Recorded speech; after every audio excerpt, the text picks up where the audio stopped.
Welcome to my channel Market Analysis for 27th March 2023। जैसे कि अब हम निफ्टी और बैंक निफ्टी के लिए लेवल्स देख लेंगे, कैसा परफॉर्म करेगा एनालाइज करेंगे।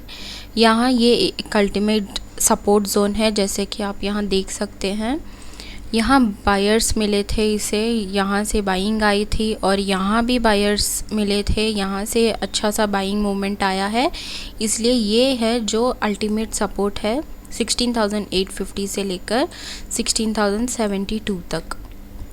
अब हम देख लेंगे कल मार्केट कैसे ओपन होगा, हम कैसे ट्रेड कर पाएंगे, कहाँ से कहाँ तक हम पॉइंट्स कैप्चर कर पाएंगे। अगर कल मार्केट यहाँ गैप डाउन खोला और सीधा प्राइस नीचे आया इस अल्टीमेट सपोर्ट जोन के पास, ऊपर गया फिर नीचे आया, फिर से ऊपर जाकर क्लोज करने के बाद बायर्स एक्यूमुलेट होने के बाद जब इसके रेंज के ब्रेकआउट के बाद हमें एक बाइंग मोमेंट देखने को मिल सकता है। बट यहाँ 17,000 तक जाने के चांसेस नहीं है, क्योंकि मार्केट कल 17,000 के नीचे क्लोज हुआ है, तो फिर से 17,000 तक जाने के चांसेस नहीं है। बट यहाँ जो ये लेवल है 16,975 तक, यहाँ तक एक बाइंग अपॉर्चुनिटी मिल सकता है, यहाँ तक बाइंग हो सकती है। ये एक है। सेकंड, अगर ये दो कैंडल्स जो है इसके ऊपर ओपन हुआ, अगर इन दो कैंडल्स के ऊपर ओपन हुआ, फ्लैट ओपन हुआ, तो हम देखेंगे कि फर्स्ट ये ऊपर जाएगा और ऊपर 17,000 के पास अगर ये रेसिस्टेंस फेस कर रहा है, प्राइस कंसोलिडेट हो रहा है, सस्टेन हो रहा है, उसके बाद हमें फर्स्ट यहाँ तक एक सेलिंग अपॉर्चुनिटी मिल सकती है। 16,925 तक एक सेलिंग अपॉर्चुनिटी मिल सकती है। इसके ब्रेक डाउन देने के बाद हम यहाँ प्राइस कंसोलिडेट होने के बाद 16,872 तक और एक सेलिंग अपॉर्चुनिटी मिल सकती है, सेलिंग देखने को मिल सकता है। अगर कर यहाँ कहीं खुला 17,018 और 17,000 के नीचे, अगर यहाँ गैप अप खुला, स्लाइड गैप अप खुला, 17,000 को ब्रेक कर रहा है, कंसोलिडेट होने के बाद रिट्रेसमेंट के बाद सेलर्स स्ट्रॉन्ग हो गए हैं, उसके बाद हमें एक सेलिंग अपॉर्चुनिटी मिल सकती है 16,900 तक। फर्स्ट प्रीवियस डे लो तक 16,900 या प्रीवियस डे लो तक हमें एक सेलिंग देखने को मिल सकता है। अगर गैप अप खुला यहाँ कहीं और इस रेजिस्टेंस, क्योंकि ये अल्टीमेट रेजिस्टेंस जोन है, यहाँ रेजिस्टेंस फेस कर रहा है, तो हमें फर्स्ट यहाँ तक सेलिंग देखने को मिल सकता है 17,020 तक, और इसके बाद इसके ब्रेक डाउन देने के बाद इसके बाद रेजिस्टेंस फेस करेगा, तो हमें प्रीवियस डे लो तक और एक सेलिंग देखने को मिल सकता है, सेलिंग मूवमेंट मिल सकता है।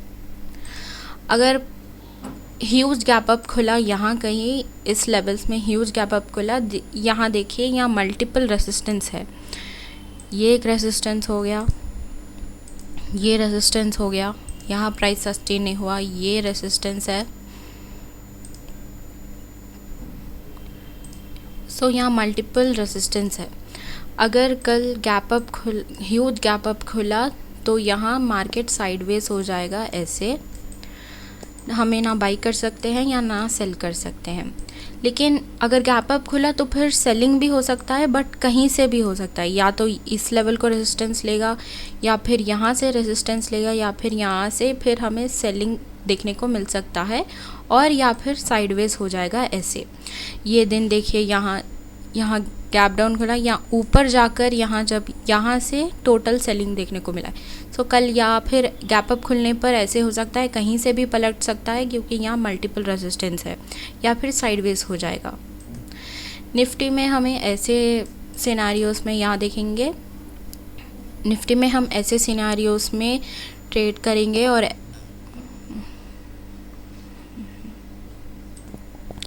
निफ्टी में हम इन्हीं सिनेरियोज़ के बेसिस पे ट्रेड बनाएंगे, देखेंगे कहाँ खुलेगा। अगर गैप डाउन खुला, यहाँ सस्टेन हुआ, प्राइस बायर्स एक्यूमुलेट हुए, उसके बाद रेंज के ब्रेकआउट के बाद हम इसे बाई कर लेंगे यहाँ तक 16,075 तक।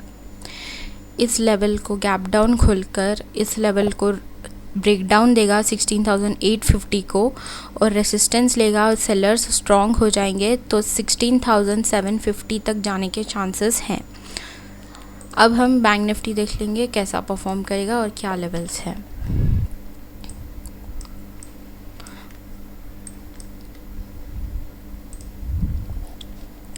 बैंक निफ्टी के लिए ये इंपॉर्टेंट लेवल है 39,500। मार्केट कल 39,500 के नीचे क्लोज हुआ है।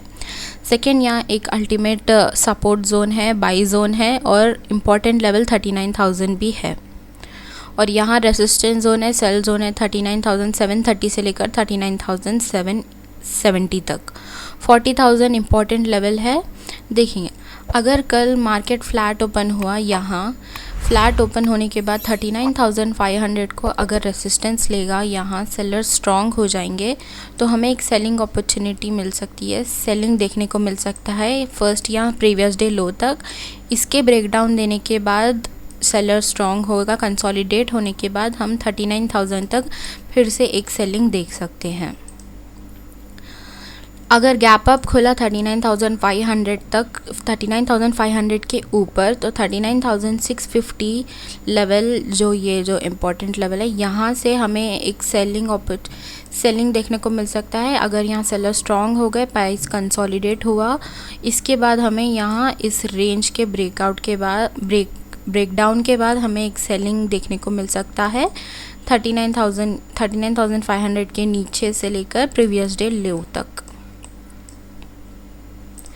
अगर गैप अप ओपन हुआ 39,650 के ऊपर, तो इस रेसिस्टेंस से अगर प्राइस कंसोलिडेट हुआ तो हमें एक सेलिंग देखने को मिल सकता है डायरेक्ट प्रीवियस डे लो तक। अगर गैप डाउन ओपन हुआ, ह्यूज गैप डाउन, और 39,000 को सीधा नीचे आकर 39,000 के ऊपर प्राइस कंसोलिडेट हो रहा है, फिर जाकर ऊपर क्लोज करने के बाद इस रेंज के ब्रेकआउट के बाद हम यहाँ तक 39,300 तक एक बाइंग देखने को मिल सकता है। और इसके ब्रेकआउट देने के बाद, कंसोलिडेट होने के बाद 39,500 तक और एक बाइंग देखने को मिल सकती है। ऐसे निफ्टी और बैंक निफ्टी में हम ट्रेड करेंगे। आई होप आपको वीडियो अच्छा लगे। लाइक शेयर सब्सक्राइब करें हमारे चैनल को। Thank you for watching.